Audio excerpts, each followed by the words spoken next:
उसकी कंसिस्टेंसी, उसकी रेगुलरिटी और वो डिसिप्लिन, वो अनुशासन चाहिए हमें इन 2 साल की जर्नी में। जो 11th से 12th और 12th के बाद जो हम लोग करते हैं वो हमारा लगातार जो 2 साल की हमारी 11 से लेकर हमारी जो 13 तक की जर्नी है वहां पर हमें चाहिए होता है।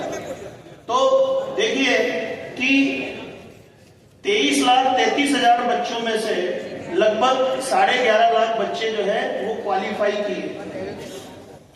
इस बार का अगर देखें तो इस बार थोड़ा सा ज्यादा जो है टफ पेपर आया था। फिजिक्स का पेपर बहुत टफ था, मतलब मैं लास्ट टाइम की बात कर रहा हूँ जिसमें फिजिक्स का पेपर बहुत टफ आया, और बिफोर लास्ट ईयर देखें तो बहुत इजी पेपर था। अगर इन दोनों का आकलन करें हम लोग तो उसमें हम लोगों को देखने को मिलेगा कि लगभग 11.5 लाख बच्चों ने जो क्वालिफाई किया उनके मार्क्स अगर यूं देखा जाए तो 122 से लेकर 162 के बीच में 2 कंसेक्यूटिव ईयर्स के अंदर नंबर आए। यानी मार्क्स का जो है मेडिकल वाले बच्चों से पूछ रहा हूँ कितने मार्क्स का पेपर होता है? 720। 720 में से कितने मार्क्स चाहिए हमको?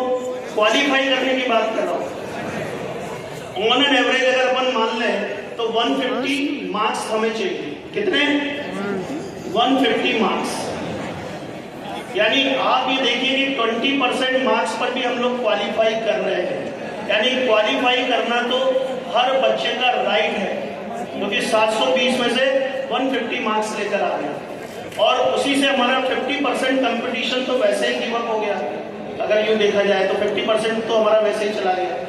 ठीक है, अब उस 150 में से फिर अगर हम लोग सिलेक्शन कैटेगरी में चाहते हैं तो आप देखिए यहाँ देखकर आपको लगेगा कि नंबर ऑफ कॉलेजेस कितने हैं। वहां से हमको पता लगेगा लगभग 1,18,000 सीट से हमारी प्राइवेट और गवर्नमेंट मेडिकल कॉलेजेस की मिलाकर 1,18,000 सीट्स है, और उन 1,18,000 और फिर ये आयुष सीट वगैरह 52,720 ये यहाँ पर सीट्स हैं।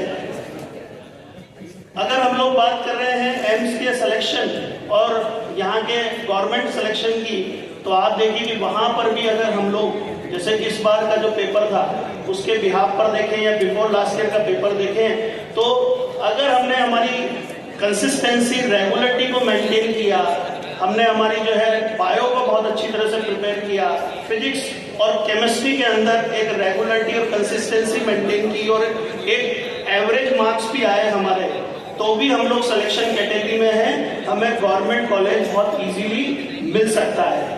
लेकिन वही मैंने कहा कि इन 2 साल की जर्नी में हमारी रेगुलरिटी, हमारी कंसिस्टेंसी मैटर करती है।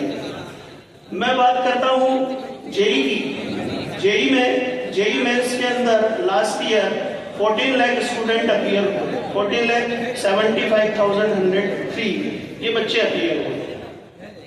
आप देखिए कि इस जेई मेंस में सिलेक्शन के लिए कितने नंबर का पेपर आता है? जेई मेंस का कितना? 300। मैं कह रहा हूँ 300 में से अगर 100 मार्क्स यानी जितने हमें सीबीएसई के क्वालिफाइंग करने के लिए यानी 33% मार्क्स भी हमारे आते हैं, तो आप देखिए कि जेई मेंस को आप लोग क्वालिफाई कर जाते हैं और जेई मेंस आपने क्वालिफाई कर लिया तो ये 44,000 सीट्स के लिए आप वैसे ही एंटाइटल हो जाते हैं, जिसमें हमने कहा एनआईटी, ट्रिपल आईटी, जीएफटीआई, ये जो है हमें सिलेक्शन वैसे ही मिल जाता है, यानी उस जेई मेंस के रैंक के बेसिस पर ही मिल जाता है। और फिर जब जेई एडवांस की हम लोग जो है बात करेंगे तो जेई एडवांस के अंदर भी लगभग अगर हमारे 90 से 100 नंबर भी आते हैं उस जेई, इस बार 360 का पेपर था, अगर उसमें आते हैं तो भी हम लोग जो है इजीली आईआईटी कॉलेज और जो है उससे इक्विवेलेंट कॉलेज को हम लोग ग्रैस्प कर सकते हैं। यानी जो बच्चे सिलेक्शन ले रहे हैं उनमें ये जरूरी नहीं है, आपका जीनियस होना जरूरी नहीं है कि आप लोग बहुत महान है, आप जीनियस है, आपका दिमाग, ब्रेन बहुत शार्प है। आपकी पढ़ाई में, स्टडी में कितनी रेगुलरिटी है, किस वर्किंग से आप लोग काम कर रहे हैं, क्या मेंटेलिटी लेकर यहाँ पर बैठे हुए हैं, वो आप लोगों पर डिपेंड करता है आपके सिलेक्शन पर। क्योंकि सिलेक्शन तो बेटा होते हैं, एलएन के भी होते हैं, जो बच्चे पढ़ते हैं उनके एलएन के भी सिलेक्शन होते हैं, लेकिन हम चाह कर भी ईच एंड एवरी स्टूडेंट को उसका मनचाहा कॉलेज नहीं दिला सकते। उसका कारण सिंपल यही है कि उस बच्चे ने अपने को लेकर क्या सोच रखा है, वो बहुत महत्व करता है। आप अपने को लेकर क्या सोचते हैं, आप किस तरह से जो अपनी वर्किंग कर रहे हैं, यहाँ पर जो टीचर्स आपको बता रहे हैं उसको कितना फॉलो कर रहे हैं। वो फॉलोवर बनना बहुत जरूरी है, क्योंकि आज तक हमने सिलेक्शन के लिए जो फॉलोवर बने बच्चे उनको मेडिकल कॉलेज और आईआईटी कॉलेज में जाते हुए देखा, जो एनालाइजर होते हैं उनको जाते हुए नहीं देखा, जो हर बात में चॉइस लेके चलते हैं, ऐसा होना चाहिए वैसा होना चाहिए, सब तरह के एक्सक्यूजेज उनके माइंड में होते हैं, उनको सिलेक्शन जाते हुए लेते हुए नहीं देखा। उनको देखा कि हाँ मेरे टीचर ने बोला है मुझे करना है, जो कहा है वो करना है, उसको फॉलो करना है, उनको हमने सिलेक्शन कैटेगरी में देखा है।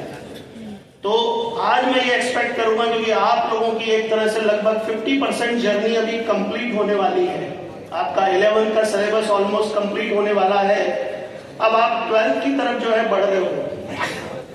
ये जो अब हमारा जो ईयर होगा 2026, ये हमारे लिए बहुत क्रूशियल होने वाला है। आपके लिए जीवन में मैं एक ही बात कहता हूं कि देखो 2 साल हमेशा हमें याद रहते हैं, एक तो हमारा बर्थडे वाला ईयर जिसे लोग भूलने नहीं देते हमें, और एक जिसमें हमें जो सक्सेस हमें चाहिए, जो लाइफ में जो हमारा टर्निंग पॉइंट होता है हमारे करियर के लिए, वो ईयर हमेशा याद रहता है। तो 2026 आपके लिए वही मेहनत का साल होगा जो 2027 जो आपके लिए लेकर आएगा, और वो जो 26 में अगर आपने मेहनत करी तो 2027 के अंदर यकीन मानिए कि आप जो चाहते हैं, जिस सपने को लेकर आप एलन में आए हैं, वो सपना आपका निश्चित रूप से साकार होगा। लेकिन जो बातें आज यहाँ बताई जाएगी मेरे द्वारा, या जो आपके टॉपर्स बच्चे जिन्होंने ये साबित किया, आप ही की तरह बैठते थे वो इसी तरह से, और उन्होंने साबित किया और वो आज जो है अपने ड्रीम कॉलेज के अंदर हैं, तो वो बातें अगर आप लोगों ने फॉलो कर ली तो मुझे नहीं लगता कि कोई भी आपकी जो है इसमें बाधा आने वाली है। ये जो चार्ट है ये सेल्फ एनालिसिस मंथली प्लानर है, इसमें 10 क्वेश्चन लिखे हुए हैं, 10। इन 10 क्वेश्चंस में आज आपको बैठे बैठे अपनी रेटिंग करनी है 1 to 10 कि आप कहां स्टैंड कर रहे हैं। और मैं आपको इस मंच के माध्यम से आज कह रहा हूं कि इसके अंदर अगर आपने 5 to 6 रेटिंग में भी अगर आप हैं, यानी उसमें 5 to 6 रेटिंग अपने आप को दे रहे हैं ईच एंड एवरी क्वेश्चन में, तो यकीन मानिए कि आपके सिलेक्शन को कोई चैलेंज नहीं करेगा। ये मैं आज आपसे कह रहा हूं। पहला क्वेश्चन, एलन की क्लास क्यों जरूरी है, इस बात को समझने की आवश्यकता है। देखो सबसे ज्यादा जरूरी है, हम कह रहे हैं एलन की क्लास आपका अटेंड करना, 100% आपकी अटेंडेंस होना, अगर आपको सिलेक्शन के प्रति आप गंभीर हैं तो 100% होनी चाहिए। भगवान न करे कोई ऐसा दिन आए कि जब हमें कोई हॉस्पिटलाइज होना पड़े तब हमारी क्लास मिस हो, बाकी आप लोगों की जो है अटेंडेंस 100% होनी चाहिए। उसका एक कारण है, मैं आपसे ही पूछता हूं कि मुझे एक बात बताइए कि जब आपके टीचर आपको कोई टॉपिक पढ़ाते हैं और उसको आप जब खुद रीड करते हैं तो खुद रीड करने से ज्यादा समझ में आता है, या टीचर पढ़ाने के बाद जब अपन उसे देखते हैं वो ज्यादा समझ में आता है? बताइए आप। टीचर पढ़ाने के बाद, जब टीचर समझाते हैं तो ज्यादा समझ में आता है। ये बिल्कुल सही बात। क्यों? क्योंकि टीचर को पता है कि उसे कहां से, उसके बेसिक्स से लेकर उसे क्लियर करते हुए टीचर जो है जाता है, और आपको एक एक चीज जब समझ में आती है तो जब भी आप उसकी रीडिंग लगाते हैं, एनसीईआरटी की रीडिंग लगाते हैं, अपने मॉड्यूल की रीडिंग लगाते हैं, तो आपको उसका वर्ड टू वर्ड समझ में आता है। और जब आप खुद पढ़ते हैं तो उतनी बातें हमारे समझ में नहीं आती, ये फैक्ट है। और इसीलिए हम लोग कहते हैं कि 50% आपकी सिलेक्शन की प्रोबेबिलिटी तभी डिसाइड हो जाती है जब आपकी क्लास में अटेंडेंस 100% हो जाती है और आप पूरा अटेंड होकर उस क्लास को प्रॉपरली सुनते हैं। आपकी 50% सिलेक्शन की प्रोबेबिलिटी दूसरों के कंपैरिजन में वैसे ही हो जाती है। तो बेटा इस बात को ध्यान देना कि 12th के अंदर जो भी आप लोगों के टॉपिक चले वो पूरे करने हैं। आपको 11th का रिवीजन दोबारा करने का मौका मिलेगा, वो भी करना है, क्योंकि 11th के पोर्शन का भी वेटेज बहुत ज्यादा है। और हम कह रहे हैं कि जब आपका 12th का सिलेबस चालू हो उसके पहले आपके 11th के जितने भी टॉपिक्स हैं जो अभी वीक रह गए, किसी वजह से हमारे छूट गए, हम लोग एब्सेंट थे, ध्यान नहीं दे पाए, उस समय हमने अलर्ट जो है अटेंड होकर नहीं सुने, उनको अभी आपकी जो भी रिवीजन क्लासेस लगे, आपके डाउट काउंटर पर जहां भी हो वो सब कंप्लीट कर लो। और फिर दोबारा जब आपकी सेशन के एंड के बाद जब रिवीजन क्लासेस लगेगी, उन 11 की क्लासेस को भी ढंग से करना है, क्योंकि हम लोग यहाँ पर कोर्स कंप्लीट करने नहीं आए हैं, इस बात को दिमाग में बिठा लेना। यहाँ से हम लोग 2027 में सिलेक्शन लेकर जाने के लिए आए हैं, ये माइंडसेट में होना चाहिए। इसलिए हर टॉपिक की वैल्यू आप लोगों के दिमाग में होनी चाहिए। मैंने कहा जब आप क्लास 100% अटेंड करेंगे तो क्लास के साथ आपका काम होगा कि आपको घर पर आते ही सेम डे रिवीजन का प्लान आपके दिमाग में होना चाहिए। सेम डे रिवीजन करें, जो भी क्वेश्चंस भी आपको जो सर ने वहां पर प्रैक्टिस करवाई उनको देखिए, जो मैटर आपको पढ़ाया उसको आकर देखिए, ये हैबिट बनाइए। क्योंकि आप एक बात मान के चलिए कि अगर आपने सेम डे रिवीजन नहीं किया, खुद से आप लोग देखिए, जिस टॉपिक का आपने सेम डे रिवीजन किया होगा वो आपकी मेमोरी में हमेशा रहता है। लेकिन अगर सेम डे नहीं कर पाते तो एक दिन के बाद उसमें से कुछ मेमोरी लॉस होता है, फिर दूसरे दिन पढ़ते हैं तो कुछ जो है बात करेंगे उसमें से गायब हो जाता है, 2-4 दिन के बाद पढ़ते हैं तो बहुत सारा गायब हो जाता है, और 7 दिन के बाद देखते हैं तो ऐसा लगता है कि यार कुछ पढ़ा तो लग रहा है, लेकिन यार मतलब एक्चुअली याद नहीं आ रहा कि क्या पढ़ा था और क्या नहीं पढ़ा। ऐसा क्यों हुआ? क्योंकि हमने टाइमली रिवीजन नहीं किया। तो ये हैबिट आप लोगों को बनानी पड़ेगी कि आपका सेम डे रिवीजन हो, आपको जो भी मैटर पढ़ाया जा रहा है उसका सेम डे रिवीजन करें। कोई बड़ी चिंता करने की जरूरत नहीं है। हम कहते हैं आज में जियो। आज में जीने का मतलब क्या है कि आज का हमारा टाइम टेबल जो है फॉलो हो रहा है कि नहीं हो रहा है, इस बात को दिमाग में रखिए।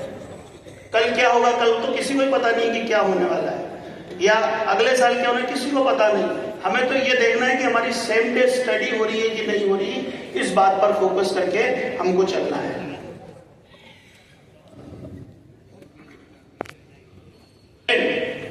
जो आप लोगों को रिवीजन होगा और सर जो टीचर, मैंने कहा आपको फॉलोअर बनकर जो है सर को फॉलो करना है। तो जो भी होमवर्क आप लोगों को दिया जाए, जो असाइनमेंट आपको दिया जाए, जो रेसेस आपको दी जाए, जो बोला जाए कि मॉड्यूल के पीछे के क्वेश्चंस आपको करने हैं, वो टाइमली होमवर्क आपका होना जरूरी है।